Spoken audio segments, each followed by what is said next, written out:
If you're constantly thinking about your sleep, analyzing your sleep, stressing out about how much sleep you'll get tonight or didn't get last night, then what you're actually dealing with is something referred to as sleep anxiety. And I get it because this was me for over a decade. There was a very long period of time where I was obsessed with my sleep because I was struggling with chronic insomnia, which created this feeling of such stress and anxiety about not getting enough sleep.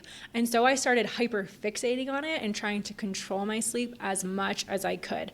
I would cancel plans if I had a rough night of sleep, and if I was out to dinner with friends, I'd constantly be checking the time to make sure that I didn't get home too late. And other times I'd try to go to bed super early to make sure that I slept, but then I would just be tossing and turning all night, constantly checking what time it is and counting down how many hours are left until my alarm was going to go off. And the more I tried to control my sleep, the worse it got. So if you're here because you're anxious about sleep, you're in exactly the right place, because today I'm going to show you how to stop obsessing about sleep and start letting it happen on its own naturally again. If you're new to my channel, hello, I'm Meredith Louden. I'm a former insomniac turned sleep coach, and I help people eliminate chronic insomnia without medication, without supplements, or without having to follow a really strict sleep schedule. And sleep anxiety is one of the number one things I help my clients with. So let's dive into what's actually happening here and what you can do to fix it. So what is sleep anxiety? Sleep anxiety is basically a hyper focus on sleep. It's a mental loop that sounds like, what if I don't fall asleep? I have to get at least 7 to 8 hours to function tomorrow. Or I'm so tired right now, so why can't I fall asleep? Or if I don't sleep tonight, then tomorrow's going to suck. And it's this constant mental chatter and this sense of pressure around your sleep that actually activates your survival response and keeps you in a state of alertness. So ironically, the more you want to sleep, the more awake you become. Why does this happen? Well, here's the truth that no one is talking about, which is why you've probably been stuck going in circles trying a bunch of sleep remedies that haven't worked for you. Your subconscious mind has started to associate nighttime with danger instead of rest. Even if you consciously want to sleep, your subconscious mind has been seeing nighttime as a time to stay alert, to stay ready, and to stay awake. This usually happens after a few bad nights of sleep that then spiraled into a pattern. You had trouble falling asleep one night, and then you started worrying about it happening again, and then it happened again. And this is because worrying activates the survival response in your brain. And so your brain then starts to associate nighttime with worrying, therefore activating your stress response to keep you awake because it thinks that there's a significant problem to be on high alert for. Once this happens enough, then your brain develops a habit to keep you on high alert at night because your brain thinks that that's helping you survive. So insomnia and sleep anxiety are actually survival mechanisms that your brain thinks are helping you. Clearly, this is not helpful, and so it's basically a miscommunication between the survival part of your mind and your conscious mind. Logically, you know that sleeping isn't dangerous, but you kind of accidentally and unintentionally trained your subconscious to think that it is. So if that is what you're going through, I want you to know that it's not because your sleep is broken. It's just because your brain learned the wrong pattern, which means that it can unlearn it too. Everyone has the natural ability to sleep. So I wanna help you fix this because it's so fixable. So let's dive into 3 key steps to overcome sleep anxiety.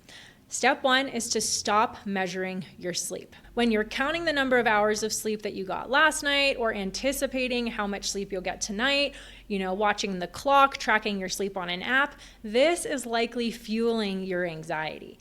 Every time you focus on how bad your sleep was, you reinforce the belief that your sleep is broken. So I want you to let go of the numbers, screw the sleep score, okay? The goal isn't to sleep a certain number of hours. The goal right now is to wake up feeling decent and live your life. Which brings me to step 2, which is to redefine what good sleep means. If your definition of good sleep is 8 uninterrupted hours every single night, that's a really high bar to achieve. And if you do achieve that, you'd likely be like the best sleeper in the entire world. You don't need to be the best at sleeping. And I know it's annoying when you see other people in your life who fall asleep and they're snoring in an instant, but there's also plenty of people just like you where sleep doesn't look like that. That is okay. Don't compare yourself to the people who sleep like a rock. So here's how I would encourage you to redefine what good sleep means. A good night can be as simple as one where you stayed calm even if you were awake at 2 a.m. One where you rested your body even if you didn't fall asleep right away. One where you simply enjoyed getting to rest your eyes and body even if the being asleep part was only for a couple of hours. Step 3 is to practice indifference. This can help you in all areas of your life. We take life way too seriously and we take our sleep way too seriously. Indifference means letting go of the attachment to how well you sleep. It's an attitude of whether I sleep amazing tonight or not, I will be okay tomorrow.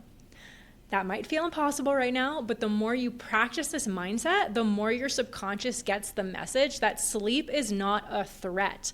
That's when the survival brain finally calms down so that your brain goes into the relaxed state and releases melatonin so that you fall asleep easily. When you remove the pressure from needing sleep, your body relaxes. And when your body relaxes, sleep happens naturally. Now, step 4 is my favorite and might be the only one that you need, and that's to take your attention off sleep entirely. Paying too much attention to your sleep is actually backfiring. So do your best to focus more on your life. Put your energy into your hobbies. Plan a vacation, even if you don't know when you'll even be able to take the vacation. Get excited about something. You're alive for a reason. I look at sleep issues and anxiety as your body speaking to you to get your attention that there's something that's out of alignment in the way that you're living your life. Are you in a job you hate? Is your living environment toxic? Do you have goals that you're not actively pursuing? Do you have any passions or things that you do just for fun in your life? Refocus on how you can improve your life. And for a lot of people, that's like a magic wand that makes your sleep go back to normal all on its own. If you want to go even deeper with this and get more help from me on how to retrain your mind and body to sleep naturally again, I highly recommend watching my free masterclass where I share the 3 biggest mistakes keeping you stuck with insomnia and the exact strategy that I teach my clients. You can find that linked in the description below. Your sleep anxiety is not permanent. It's just a pattern that your brain learned, and patterns are changeable. You're not broken. You haven't lost the ability to sleep, and you don't have to micromanage every part of your day or night to start sleeping better. I'd love to hear from you in the comments. Do you struggle with anxiety about your sleep? What's one thing that you're going to try from this video? And your comment will also help others find this video on YouTube. So thank you for your support. Remember, you still have the natural ability to sleep, and you are so much more powerful than you think.